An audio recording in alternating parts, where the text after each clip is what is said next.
BJP বিধায়ক লক্ষণ ঘড়ুই বলছেন, পুলিশ বিজেপি কর্মী নেতাদের উপরে অত্যাচার করছে, চাপ দিচ্ছে, বাড়ি বাড়ি ঘুরে তাদের ওপরে চাপ সৃষ্টি করছে। কিন্তু লক্ষণবাবু কি সেদিন মনে ছিল না যে সংখ্যালঘু সম্প্রদায়ের অধিকার আছে এ দুর্গাপুরে বাস করার? ভারত ধর্মনিরপেক্ষ দেশ, ভারতবর্ষে সবার অধিকার আছে। বরঞ্চ লক্ষণ ঘড়ুই যে দলটি করেন বিজেপি, তাদের ঠাকুরদা যদি আরএসএস বলা হয়, তারা ব্রিটিশের পক্ষে ছিলেন। ভারতের স্বাধীনতার জন্যে একদিনের জন্য তারা জেল কাটেননি। জেল খাটা তো দূরের কথা, তারা মুখেও একেবারে ব্রিটিশ বিরোধিতা করেননি। তাই আশফাক উল্লাহ খান এর কথা বা সীমান্ত গান্ধী, আব্দুল গফ্ফর খান এর কথা হয়তো এনারা জানেনই না, শোনেনই না। কারণ এদের নেতা হচ্ছেন সুকান্ত মজুমদার, এদের নেতা হচ্ছেন শ্রমিক ভট্টাচার্য, এদের নেতা হচ্ছেন দিলীপ ঘোষ, যিনি আবার মা দুর্গার বাপের প্রশ্ন তুলেছিলেন। এদের নেতা হচ্ছে ফ্লপ মাস্টার। এখন পারিজাত গঙ্গোপাধ্যায় ধর্মান্ধ, পারিজাত গঙ্গোপাধ্যায় সংখ্যালঘু বিরোধী। জেহাদ শব্দটির অর্থ তার জানা নেই। যদি তিনি জানতেন, বা যে কোনো বিজেপি নেতাই যদি জেহাদ শব্দটির কথা জানতেন, তাহলে তারা জানতেন জেহাদ শব্দের প্রকৃত অর্থ কী।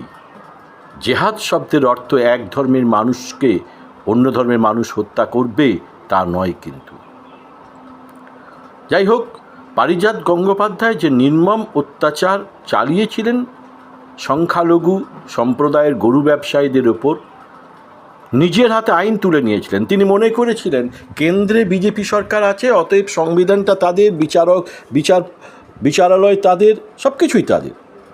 তিনি ভুলে গিয়েছিলেন আইনটা সংবিধান মেনে চলে, আইন নিজের হাতে তুলে নেওয়ার অধিকার কারও নেই। তাকে কোথা থেকে ধরা হয়েছে এটা বড় কথা নয়, তিনি আত্মসমর্পণ করেছেন এটা বড় কথা নয়।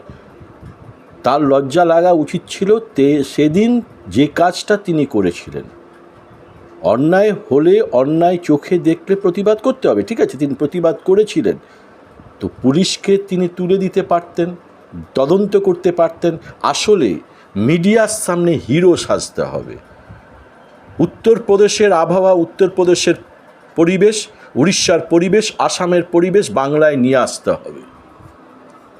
ইনি নাকি আবার সাই বাবার ভক্ত।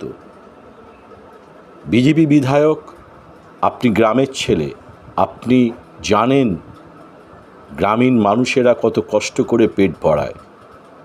অন্তত কিছু বলার আগে ভাবুন, অন্যায়টা কিন্তু সেই গরিব মানুষদের ওপর হয়েছিল। আইনের প্রতি আস্থা রাখুন, পুলিশের প্রতি আস্থা রাখুন।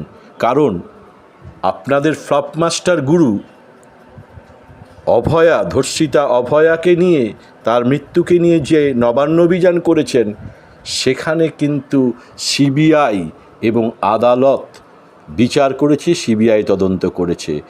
আর সেই সিবিআই তদন্তের বিরুদ্ধে আপনাদের ফ্লপ মাস্টার গুরু কিন্তু তাই বলেছেন। আবারও বলছি, পারিজাত গঙ্গোপাধ্যায় ধরা পড়েছেন, গ্রেপ্তার হয়েছেন। কিছুটা অন্তত দুর্গাপুর স্বস্তি পেয়েছে, কিছুটা। কারণ সিঁদুরে মেঘ দেখছে দুর্গাপুর, যে আবার হবে না। তো পুলিশ আরও দ্রুত গ্রেপ্তার করলে হয়তো এই সিঁদুরে মেঘটা কেটে যেত, ভয়টা কেটে যেত। যাই হোক, পুলিশ অবশেষে সফল এবং দুর্গাপুরবাসী কিছুটা হলেও স্বস্তিতে।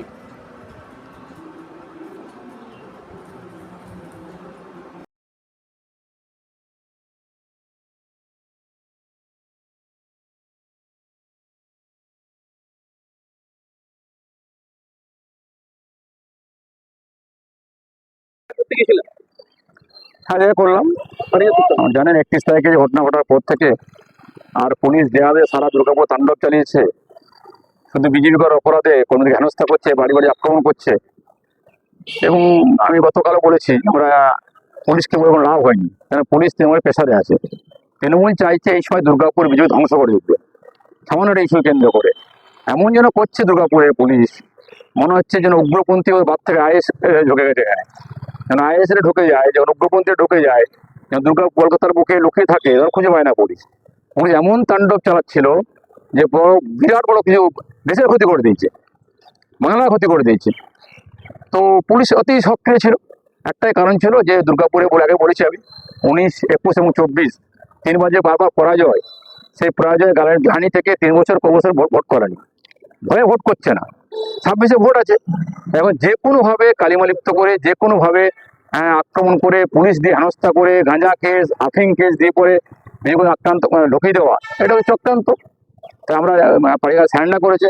আর একটা মনে হয় এখান থেকে পরিষ্কার হয়ে গেল যে বাংলার পুলিশ যে অপদার্থ, বাংলার সিআইডি যে অপদার্থ, এটা প্রমাণ হয়ে গেল। আজকে পারিস গাঙ্গুলি ধরতে পারলো না, তারা স্যান্ডা করেছে। তার মানে কি পুলিশের ভূমিকা কোথায়? বাবার বলতাম পুলিশ নিষ্ক্রিয়, পুলিশের তলা তোলে, ময়লা বালি লোহা তুলতে ব্যস্ত, টাকা তুলতে ব্যস্ত, গোয়েন্দা ব্যর্থ, পুলিশ ব্যর্থ, মুখ্যমন্ত্রী ব্যর্থ, প্রয়াস করতে পারেনি, সে স্যান্ডা করেছে। প্রথম থেকে তো আপনারা এই ঘটনার তীব্র নিন্দা করেন। নিন্দা করেছি, যে ঘটনা ঘটেছে আমি প্রথমেই বলেছি ওটা ঠিক হয়নি। কিন্তু পুলিশ যেভাবে শুরু করেছিল বিজেপিকে আক্রমণ, বিজেপিকে অ্যারেস্ট, রাত্রি 2:30টার সময় ভাবতে পারেন একজন মহিলার বাড়িতে রাত্রি 2:30টার সময় 100 পুলিশ গেছে, চুরি করেছে, ডাকাতি করেছে। পারিস গাঙ্গুলি রেপ করেনি, খুন করেনি, মার্ডার করেনি, অন্যায় কাজ করেনি, একটা ঘটনা ঘটেছে, তিনিও সঙ্গে ছিলেন, আমরা বলিনি ভালো কাজ করেছে। তারপরে পুলিশ অতি সক্রিয়, তার কারণ আতঙ্কে ভুগছে পুলিশ। 21 শুরু করেছিল নির্বাচনের পর, বিজেপিকে শেষ করে দিতে হবে। আর এই ঘটনায় কেন্দ্র করে আবার ভেবেছিল 26 ইলেকশন আসছে, বিজেপি শেষ করে দাও, দুমুস করে দাও। অত সহজ নয়, বিজেপি যা করে দেশের জন্য করে, সমাজের জন্য করে, রাষ্ট্রের জন্য করে। আমরা তৈরি আছি, যে জরিমানা হবে ভয় পাই না। পারিয়াদের সঙ্গে কথা বলুন। হ্যাঁ, কথা বললাম, ও স্যান্ডা করেছে। আর বিচার নির্ভর করবো, বিচারক দেখবেন, পুলিশ দেখবে, তাদের কাজ আইনের কাজ আইন করবেন, আমাদের বলার কিছু নেই। আমি আগেও বলেছি আইনের কাজ করুক, পুলিশ কাজ করুক। কিন্তু বিজেপিকে আক্রমণ করছিল, বাড়ি বাড়ি আক্রমণ, বাড়ি বাড়ি টর্চারিং, মহিলাদেরকে বাড়িতে দরজার সঙ্গে ঢুকে যাওয়া, বাড়ি চেক করা, আলমারি চেক করা, এই জঘন্য যে কাজ পুলিশ করে তার বিরুদ্ধে বলেছি। এবং আমি ঘোষণা করেছিলাম যে 13 তারিখ থেকে অনশনে বসবো এসডি অফিসে। আমি স্যান্ডা করে দিয়েছেন, বাকি পুলিশ কাজ করুক, আমরা দেখবো করবো। দাদা গোপালপুর শিল্প তালুকে একজন শ্রমিকের মৃত্যু হয়েছে। দেখুন, কে কী বলছে জানার দরকার নেই, অপরাধী ধরা পড়েছে এটাই বড় কথা, পুলিশ ধানবাদ থেকে তুলে নিয়ে এসছে এটাই বড় কথা, সে কোর্টে সাবমিট হয়েছে, এবার বিচার হবে। সে যা অন্যায় করেছে দুর্গাপুরের মানুষ তাকে ক্ষমা করবে না।